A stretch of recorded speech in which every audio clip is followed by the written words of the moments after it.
Good evening everyone. आज हम लोग डाउट देखेंगे। पहला जो क्वेश्चन है हमारा वो है Q equal to 7C। Q equal to 7C मतलब चार्ज जो है हमारा वो कितना कूलम है? 7 कूलम है। और टाइम क्या दिया गया है? 5 सेकेंड। Time 5 second. तो हम लोग जैसा पढ़ चुके हैं करंट क्या होता है? I इक्वल टू होता है Q by T, flow of charge in unit time. तो 7/5 तो ये क्या होगा? 1.4 एम्पेयर का करंट जनरेट करेगा। कितने का? 1.4 एम्पेयर। सेकेंड क्वेश्चन में है हमारा n दिया हुआ है 6.25 इंटू 10 टू द पावर 18 और टाइम दिए हुए है 10 सेकेंड। क्या? 10 सेकेंड।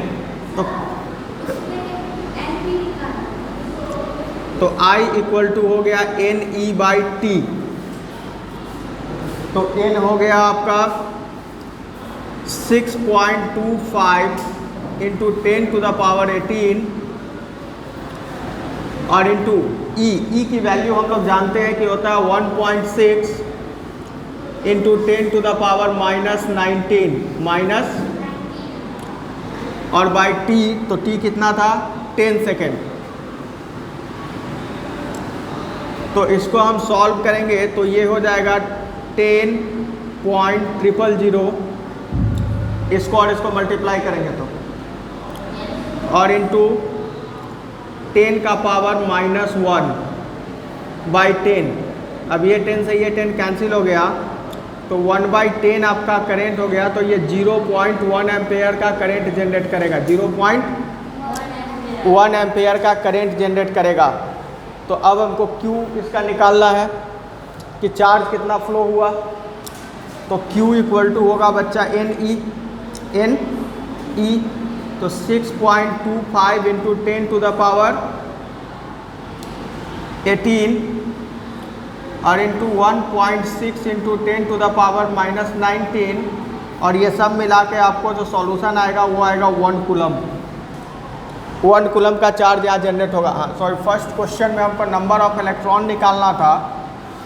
तो हमारे पास करंट है, चार्ज दिया हुआ है। Q इक्वल टू क्या होता है? NE। क्या होता है?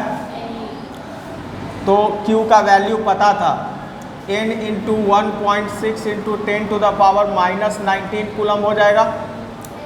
तो N इक्वल टू क्या होगा? 7/1.6 into 10 to the power -19 coulomb होगा ना।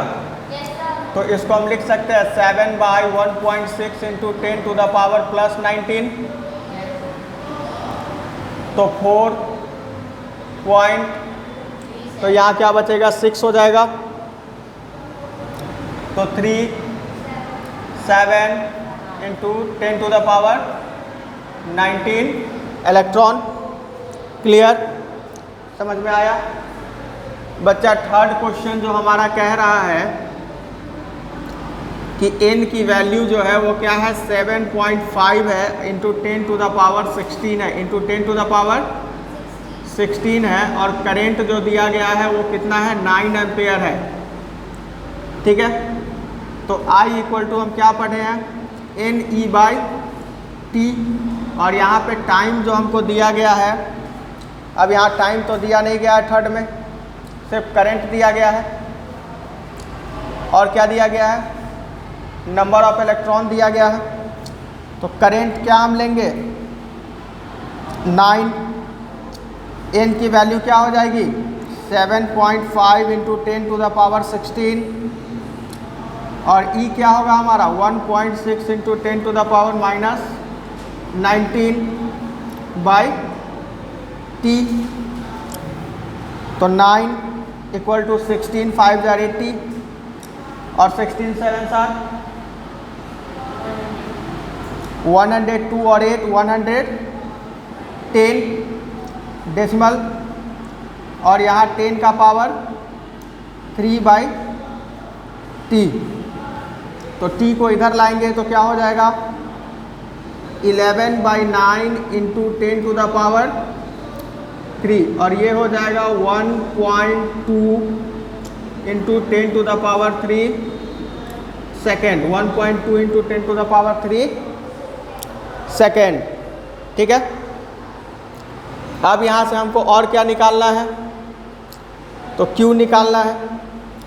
तो इसी में Q देखते हैं बच्चा। तो Q क्या हो जाएगा हमारा, NE।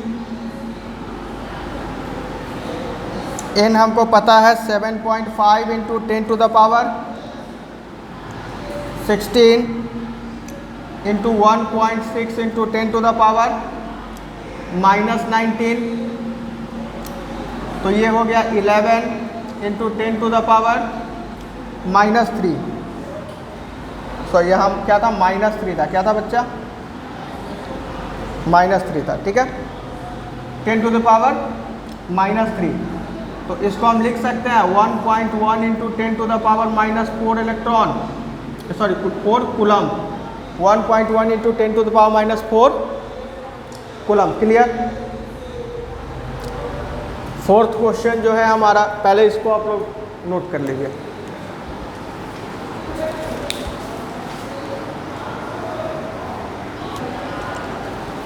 अब हम लोग देखते हैं fourth number question. Fourth number question में टाइम दिया गया है हमारा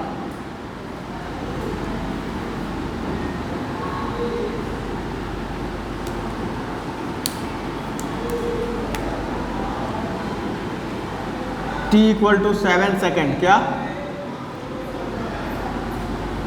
और n की वैल्यू दी गई है 6.5 इंटू 10 टू द पावर 12। ठीक है, तो I निकालना है, करंट निकालना है। तो NE/T, n की वैल्यू क्या है 6.5 इंटू 10 टू द पावर 12 और into 1.6 into 10 to the power -19 by time क्या हो जाएगा बच्चा, 7। टाइम क्या हो जाएगा, इससे इसको मल्टीप्लाई करेंगे तो 16 5 जार 80,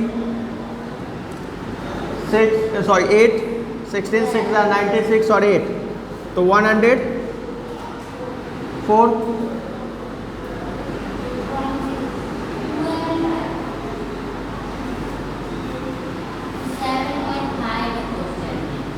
तो ये 10.4 होगा।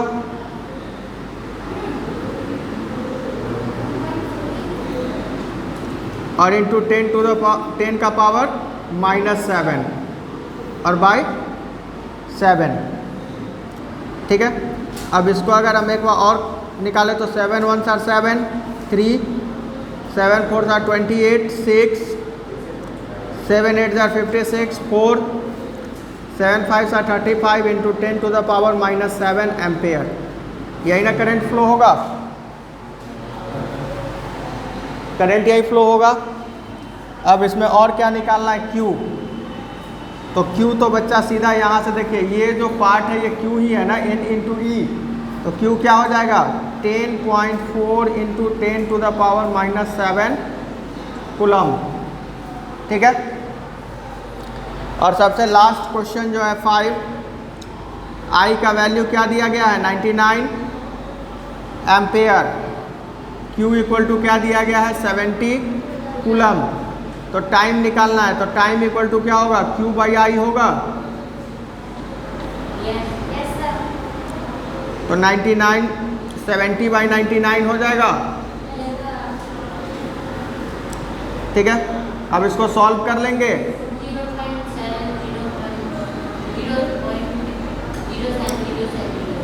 0.99 से 7 टाइम्स में। ठीक है, तो 693 होगा। तो फिर क्या बच जाएगा, एक मिनट, 693 हो जाएगा। तो फिर क्या बचेगा 7, तब ना 700 होगा।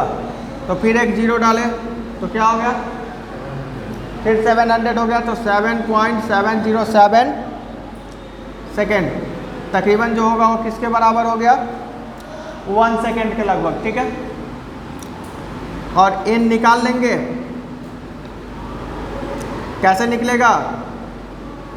Q बाई Q क्या है मेरा 70, E है 1.6 और into 10 to the power minus 19, तो इसको हम लिखेंगे 70 बाई 1.6 इंटू 10 का पावर 19। चलिए यहाँ से एक 10 और हटा लिए तो ऊपर क्या हो जाएगा 70 बाई 16 इंटू 10 का पावर 20, क्या हो जाएगा 20, क्या हो जाएगा 16 से 4 टाइम्स में 64 पॉइंट, फिर 6 आ गया तो 3 टाइम्स में 48, 12, 7 टाइम्स में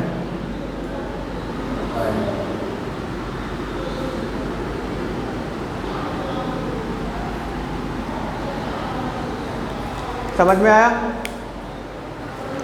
बस ये बेसिक कैलकुलेशन था।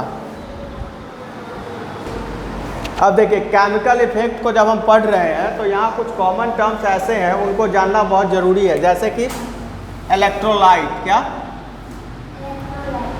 इलेक्ट्रोलाइट?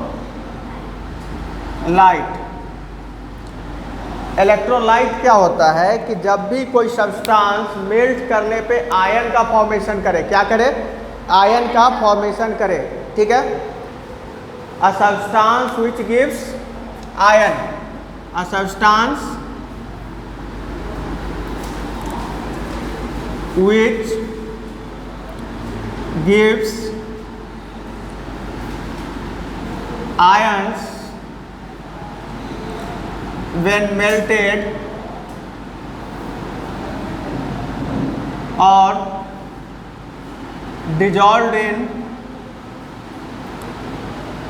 water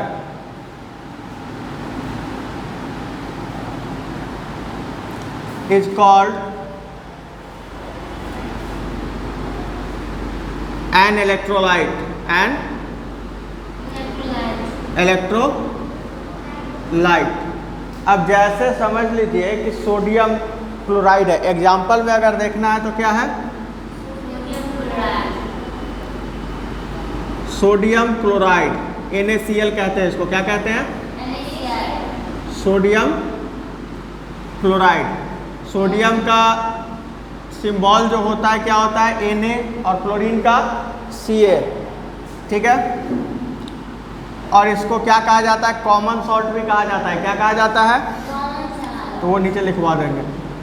NaOH, इसको हम लोग कहते हैं सोडियम हाइड्रोक्साइड। क्या?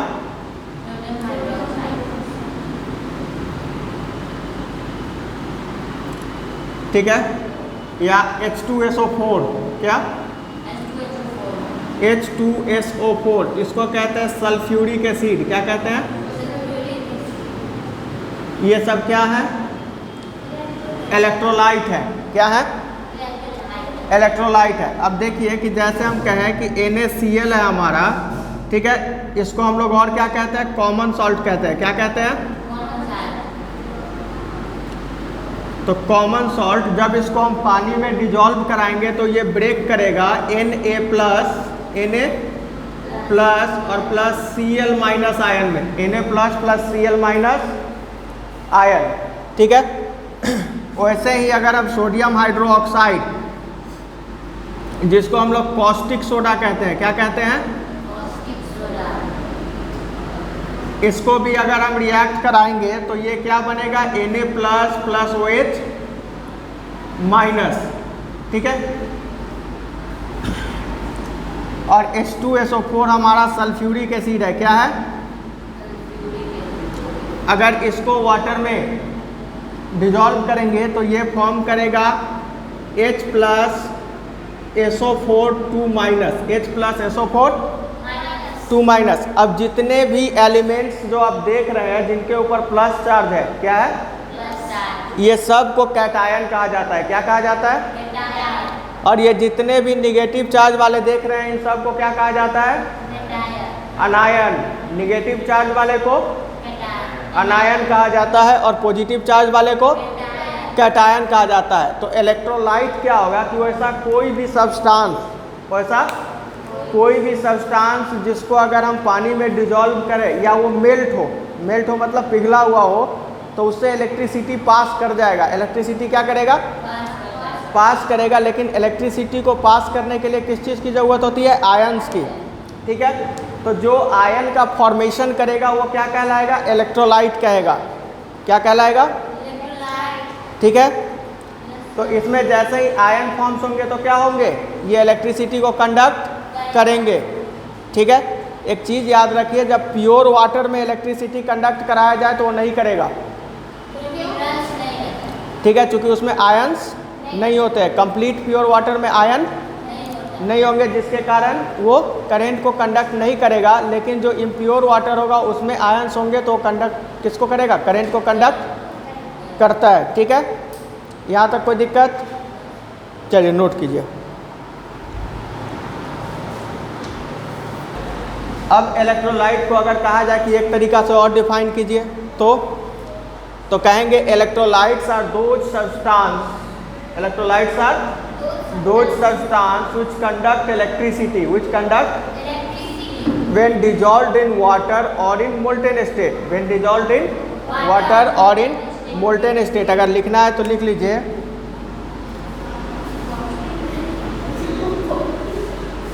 electrolytes are those substance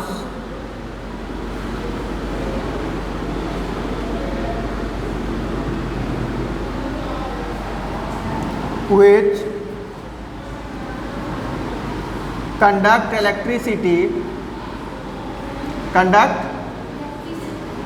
electricity when dissolved in water, when dissolved in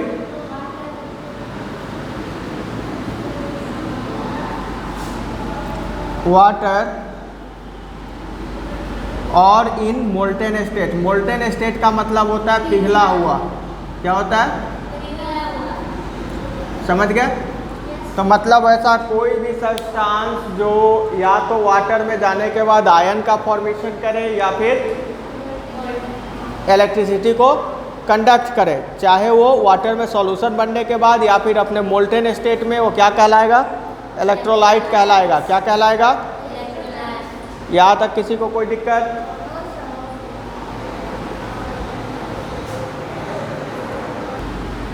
अब इलेक्ट्रोलाइट को हम देख लिए, अब देखेंगे नॉन इलेक्ट्रोलाइट। क्या?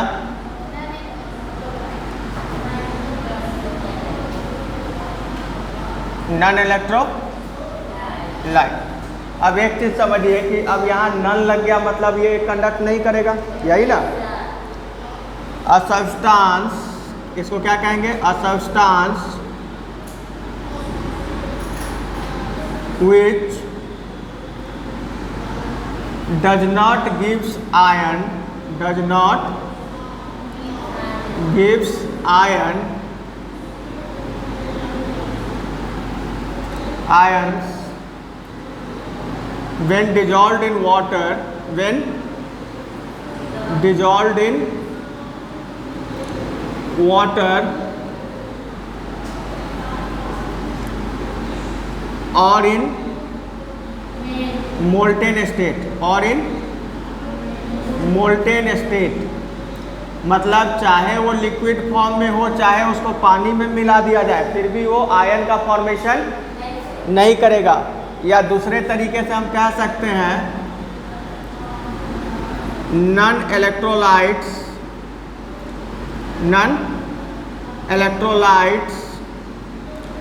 Are those substance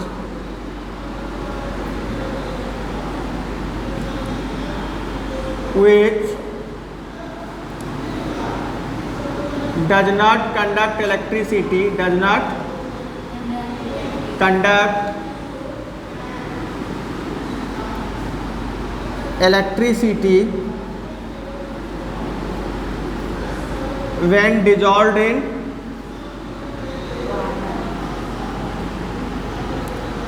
in water, when dissolved in water और इन मोल्टेन स्टेट। ये ऐसे सब्सटेंस होते हैं कि इलेक्ट्रिसिटी को कंडक्ट नहीं करेंगे, चाहे इनको पानी में मिला दिया जाए, चाहे ये अपने पिघले हुए स्टेट में हो, मतलब लिक्विड फॉर्म में खुद हो। एग्जाम्पल अगर इसका देखें,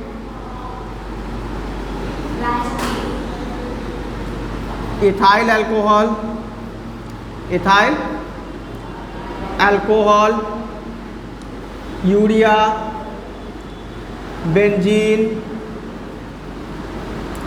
शुगर एक्सेट्रा।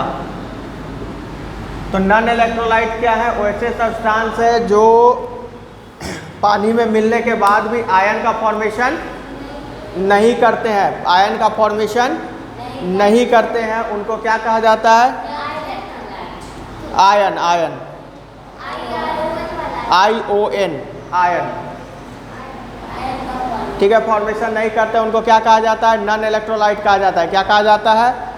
Non electrolyte. या हम कह सकते हैं कि these are the substance which does not conduct electricity. क्या नहीं करेंगे? इलेक्ट्रिसिटी को कंडक्ट नहीं करेंगे जब उनको उनका सॉल्यूशन तैयार किया जाएगा, जब उनका सॉल्यूशन तैयार किया जाएगा। ठीक है, इंसुलेटर अलग चीज़ है। ठीक है, या अपने मोल्टेन स्टेट में भी क्या करेंगे? इसको कंडक्ट नहीं करेंगे। ठीक है, चलिए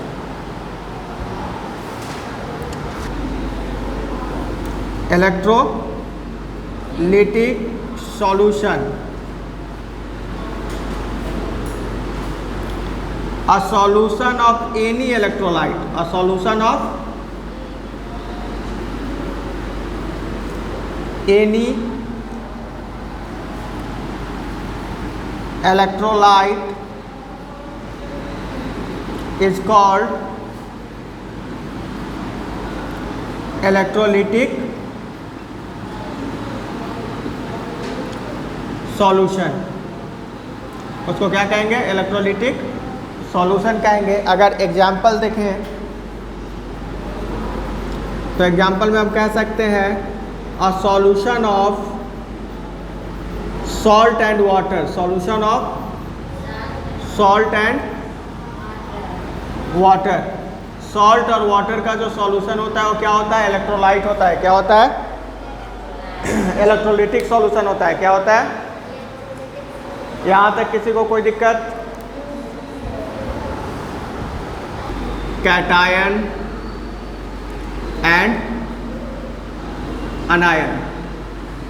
अच्छा, हम लोग अभी पढ़े हैं कि जब भी कोई इलेक्ट्रोलाइट वाटर सॉल्युबल होता है तो क्या प्रोड्यूस करता है? आयंस, आयन को प्रोड्यूस करता है। अब ये जो आयंस होते हैं उस सॉल्यूशन में थ्रू आउट मूव कर सकते हैं, कहीं भी मूव कर सकते हैं उस सॉल्यूशन के अंदर। ठीक है, तो इसमें जो पॉजिटिव आयन होते हैं उनको क्या कहा जाता है? कैटायन कहा जाता है। क्या? और जो नेगेटिव आयन्स होते हैं उनको क्या कहा जाता है? अनायन। तो इसमें लिख लेंगे कि when electrolyte dissolves in water, dissolves in water or melted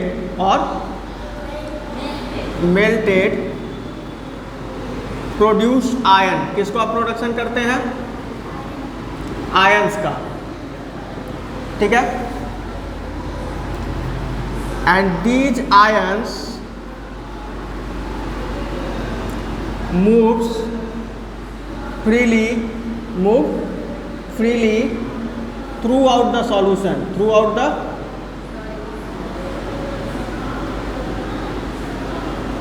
अब इन आयन को सॉल्यूशन में मूव करने से कोई रोकेगा नहीं, ये through out the solution move कर सकते हैं। और इन्हीं आयन में जो पॉजिटिव चार्ज आयन होते हैं, positive charge ions are called cations. क्या कहते हैं उसको? कैटायंस कहते हैं। ठीक है, और निगेटिव चार्ज आयंस को हम लोग क्या कहते हैं? चार्ज आयंस आर कॉल्ड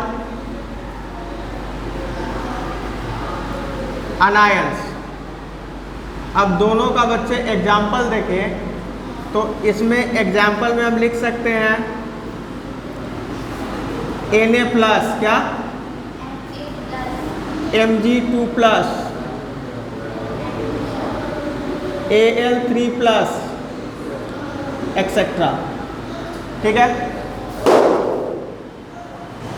इसमें लिख सकते हैं एग्जाम्पल में Cl माइनस क्लोरीन, ठीक है, O2 माइनस O2 माइनस, ठीक है, और N3 माइनस, ये नाइट्राइड आयन है, क्या है, नाइट्रोजन आयन इसको कह सकते हैं। ठीक है, एक्सेट्रा।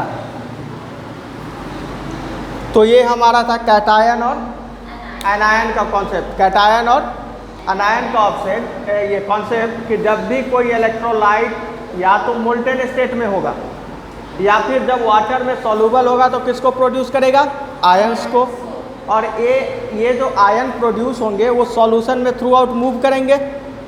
ठीक है, अब जो आयंस फॉर्म होंगे उसमें कुछ पॉजिटिव आयंस होंगे, कुछ निगेटिव आयंस होंगे। तो पॉजिटिव आयन को हम लोग क्या कहेंगे, कैटायन कहेंगे। जो निगेटिव आयंस होंगे उनको क्या कहेंगे, अनायंस कहेंगे। समझ में आ गया? कोई दिक्कत?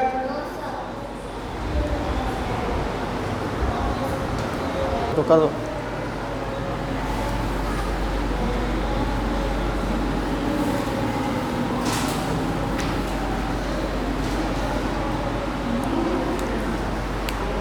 देखिए इलेक्ट्रोलिसिस क्या होता है। इलेक्ट्रोलिसिस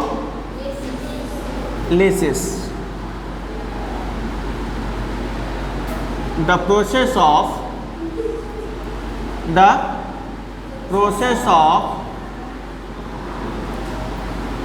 splitting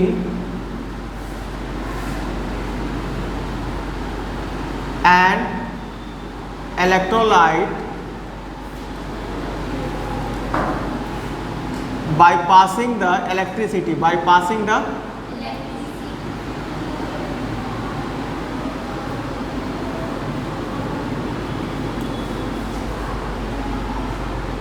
इलेक्ट्रिसिटी किसको पास करा के, इलेक्ट्रिसिटी को इज कॉल्ड इलेक्ट्रोलिसिस। इसको क्या कहा जाता है,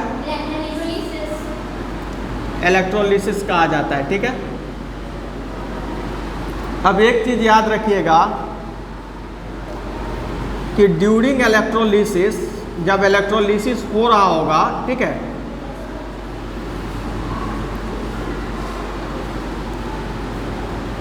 कैटायन कहाँ पे रिड्यूस्ड होंगे, cations reduced eight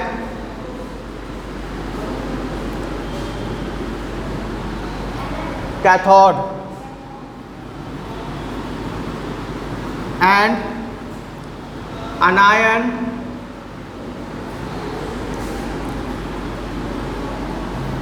gets oxidized at anode। कहाँ पे, एनोड पे एनायन का ऑक्सीडाइजेशन होगा और कैटायन रिड्यूस कहाँ से होंगे, कैथोड से। ठीक है, कैटायन कहाँ से रिड्यूस होंगे, कैथोड से। समझ में आया?